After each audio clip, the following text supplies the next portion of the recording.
Welcome to our specialty crop coffee conversation. Today we have Ryan Contreras here to talk to us about nursery and greenhouse products. Thanks for being here today. It's a pleasure to be here. So first of all, would you just tell us a little bit more about yourself and your experience with horticulture? Yeah, so I've been here at Oregon State since December of 2009. I'm a professor of ornamental plant breeding here at Oregon State. And so I have a research and teaching appointment here. I teach plant propagation, plant growth and development, primarily with woody plants, and 2 terms of plant identification. So it's a really fun gig. I get to walk around and talk about plants around campus.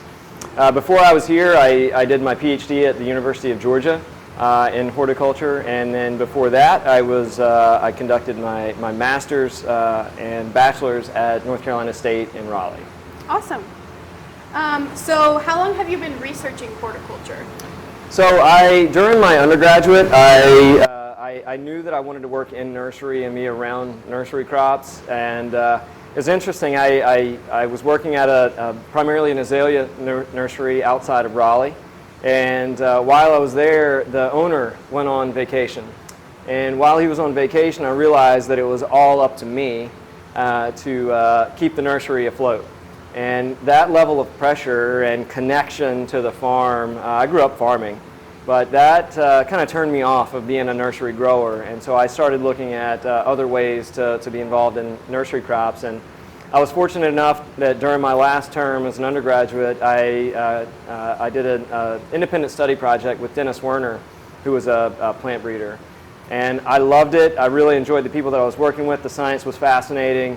And I was hooked, and so I stayed on in peanut genetics actually for 2 years, which was really neat, great crop. But I found my time in research there, again, great people, I learned so much, but I found that the monocrop of working in agronomic crops it didn't meet my needs, wasn't as fulfilling, and so I came back to horticulture shortly after that. Yeah, so kind of going off of that, and this is just a question that came up on my own. How are crops here that you researched in Oregon different than the ones that you researched? Just for our viewers to get a little bit more context, how do those differ across the country?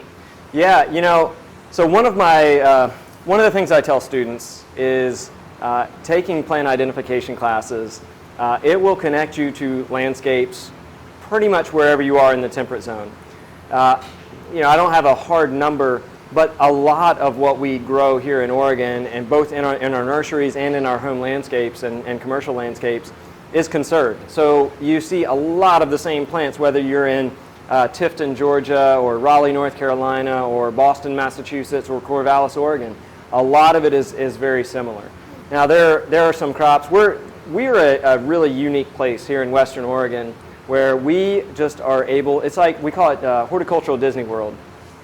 Because we can grow things that are rather cold sensitive, because we're USDA hardiness zone 8, which is not super cold hardy.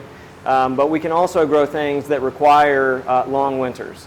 So our winters are mild, but we get cool and we stay cool all winter long, and so it allows us to grow firs and spruce and crops like that require long winters and don't like heat and humidity. But we can also grow lots of different hibiscus, for instance, that aren't as cold hardy as some other crops. Yeah. So it is. I tell students, if you're going to leave here and go to somewhere in the upper Midwest or in the deep South, don't expect to be able to grow the same suite of crops that we are growing here. Absolutely. And I will say it's an interesting thing. We are number 3 in the nation for nursery crops. But we're number 1 in shade trees and conifers and flowering trees, and we export those all over the country. About 80% of what we grow is shipped out of state. Wow. And so, you can be walking down the street in Boston, and there's a really good chance that the shade tree you walk under, the street tree, it's got its start here in Oregon. That's fascinating.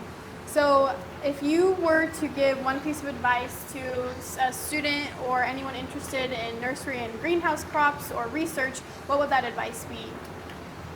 Go work at a nursery. Go work in a lab. Go get experience somewhere.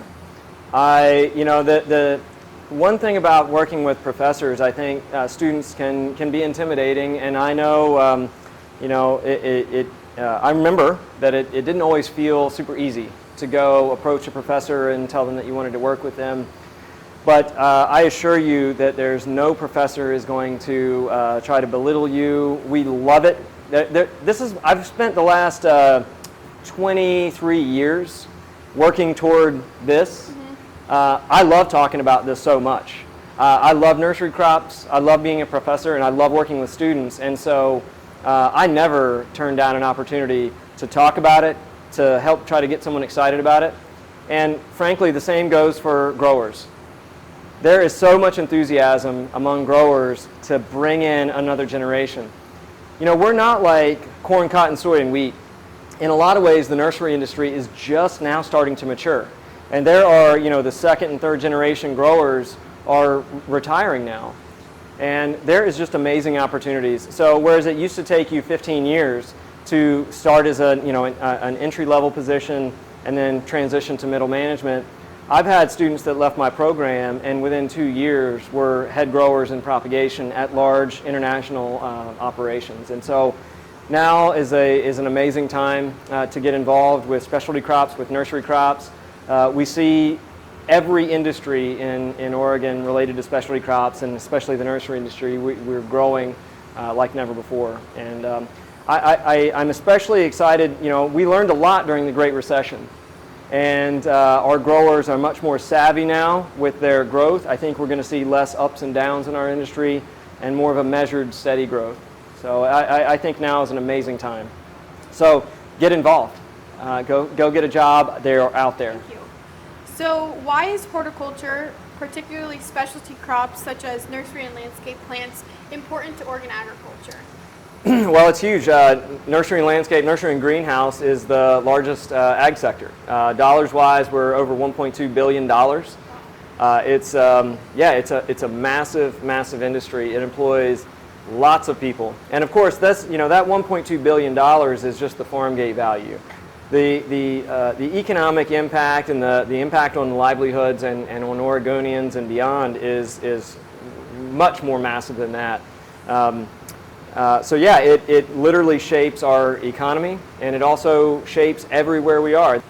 So you mentioned the not only the monetary value, but some of the jobs that are within like specialty crops. Could you list, besides like greenhouse manager, for our younger viewers who might be interested in other potential career paths, what are some opportunities within specialty crops and nursery and greenhouse?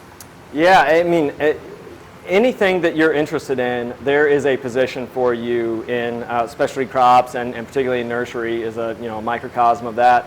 So I've had students that they loved plants, but they were interested in art and communications. Absolutely. So the nursery industry over the past 30, 40 years has really shifted to a lot of branding and a lot of marketing. Like many other industries. I'm sure many of you are familiar with the steak, it's what's for dinner, or beef, it's what's for dinner, and got milk and campaigns like that. And many of our major plant brands have similar types of communication. And that's a national type scope, but there's also every nursery has some amount of marketing and communication, whether it's just their digital campaign to inventory and notify their customers what they have in stock. There are sales positions, and those again can be inside sales to among different locations within a large nursery. They can be regional or national in scope. I mentioned inventory, shipping, logistics, all of those things. So you don't have to necessarily be a horticulturist. And I will tell you, we are struggling to produce enough students to fill the needs of our industry. I get way more calls from my cooperative growers asking for students than I do for my plants.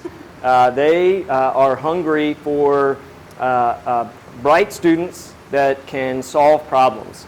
And the aspect of horticulture, that can be taught. I like to think that what we teach in the classroom is quite important, but it's the most important thing is a desire to learn, an enthusiasm to learn the system and to work with people.